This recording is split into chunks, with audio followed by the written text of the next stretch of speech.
कि मुझे बोलने की ज़्यादा आदत रही नहीं। 30-35 साल से बड़े मंचों पर काम किया। मैं पूरी तरह धार्मिक कार्य कर धर्म पे काम कर रहा हूं। कुछ सवाल थे मेरे जिन्हें मैं खोजता रहता था, उसके जवाब मेरे मिले हैं।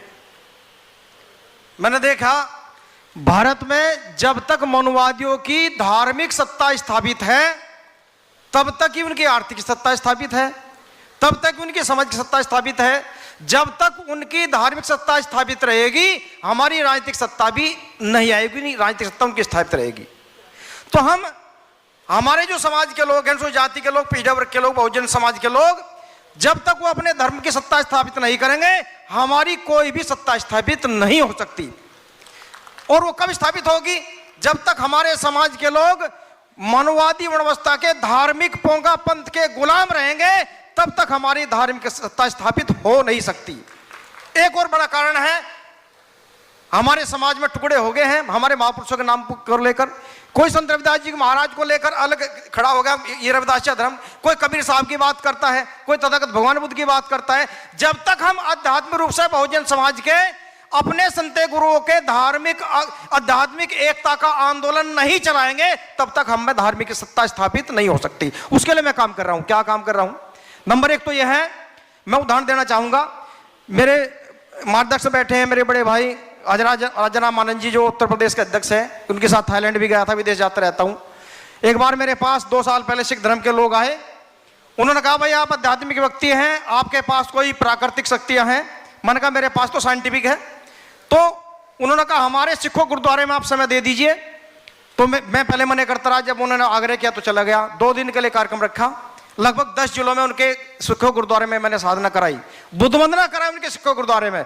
मैं बताना चाहता हूं पूरे भारत के सिखों गुरुद्वारे में, रविदास मंदिरों में, बुद्ध विहारों में, कबीर मंदिरों में, और लोग घर घर जाके मैं साधना करा रहा हूं। जो साइंटिफिक है, भगवान बुद्ध ने जिसे विपश्यना कहा है, रविदास जी ने सांसों का सुमरन कहा है, कबीर साहब ने जप जाप कहा है।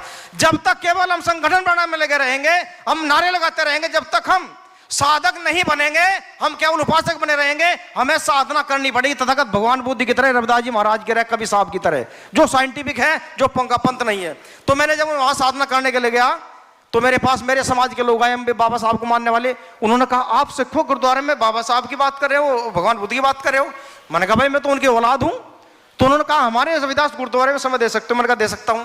तो जब मैं उनके गुरुद्वारे में, रविदास गुरुद्वारे में साधना करने के लिए गया तो वहां लगभग 150-200 लोग थे, अधिकारी कर्मचारी थे। मैंने कहा भाई इस जगह का नाम क्या है? उन्होंने कहा इसे जानते ना आप, रविदास मंदिर है। मैंने कहा बहुत घातक जगह लग रही, क्यों? मैंने केवल एक रविदास महाराज की एक दिन जयंती मनाने के बाद 1 साल तक पता नहीं रविदास जी कहाँ है। एक दिन बुधवार में बाबा भगवान बुद्ध की जयंती मनाने के बाद पता नहीं भगवान बुद्ध कहाँ है। एक दिन कबीर साहब की जयंती मनाने के बाद पता नहीं कबीर साहब कहाँ है। पूरी दुनिया में जाओगे तो ईसाइयों की चर्च है, वहाँ हजरत ईसा मसीह की एजुकेशन जो है आध्यात्मिक कुछ शिक्षा के लिए सुबह शाम प्रेयर चलती है। पूरे वर्ल्ड में उनकी संस्था है सेंट जोसेफ, उनके चर्च जीवित है, उनका समाज जीवित है। ऐसे मुसलमानों की मस्जिदों में हजरत मोहम्मद का प्रतिनिधि मुल्ला मौलवी नियुक्त होता है, 5 टाइम की नमाज नियमित होती है। उनमें सामाजिक एकता है, जो फतवा जारी करते हैं एक नाके में सारी वोट उनकी जाती है।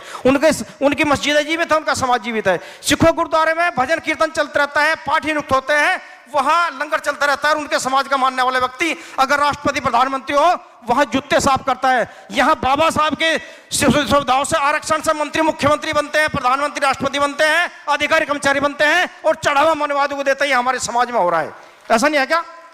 तो जब तक हमारे भारत के सारे बुद्ध विहार, सारे रविदास मंदिर, सारे कबीर मंदिर जीवित नहीं होंगे तब तक हमारे में धार्मिक एकता नहीं होगी, तब तक हम उनके गुलाम रहेंगे। और उसके लिए क्या जरूरी है? समाप्त कर रहा हूं। उसके लिए क्या जरूरी है? आपको अपने रविदास मंदिरों में, बुद्ध विहारों में, कबीर मंदिरों में ये जो भगवान बुद्ध ने जिसे अंतर्दर्शन कहा, आनापान विपश्यना, रविदास जी ने सांसों को सुमरन कहा, कबीर साहब ने जाप कहा, ये साधना आपको सुबह शाम चलानी पड़ेगी। सबसे पहले हमारे धर्मगुरुओं को, भिक्षुओं को और रविदास संतों को और कबीर पंथों को चलानी पड़ेगी। क्योंकि ज्यादा बात न कहते, मुझे आदेश मिला, मैं बोलना तो चाहता नहीं था। इन्होंने मुझे जब बुलाया, चूंकि मुझे आदेश दिया तो मैं बोला हूं। और मैं बताना चाहता हूं मनचंगा साधना के नाम से, सांसों सुमन के नाम से, या मेरे नाम से आप यूट्यूब पे जब देखोगे, गूगल पे देखोगे, मेरी देश विदेश की सारी वीडियो पड़ी है। और मैंने लक्ष्य बनाया है जब तक शरीर में सांस है मैं सारे रविदास मंदिरों में, बुद्ध विहारों में, कबीर मंदिरों में साधना कराता रहूंगा। जो मुझसे साधना के लिए बुलाना चाहता है पूरे देश में, मेरा नंबर आप ले लीजिए, नोट कर लीजिए, 6398584646। 24 घंटे में यही काटता हूं। धन्यवाद। जय भीम, जय भारत, नमो बुद्धाय। धन्यवाद।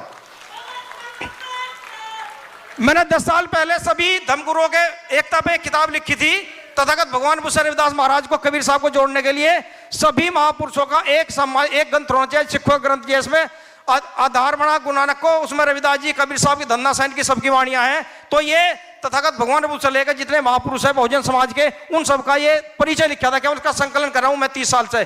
तो मैं देना चाहूंगा ऐसा कुछ लोग स्टडी करें और इसमें मेरा मार्गदर्शन करें। जहां मेरी जरूरत है, आदरणीय भारती जी बैठे हैं, मेरी जहां जरूरत है राष्ट्रीय बौद्ध महासभा को, मैं 24 घंटे आपके लिए, आपके नेतृत्व में तैयार हूं। धन्यवाद।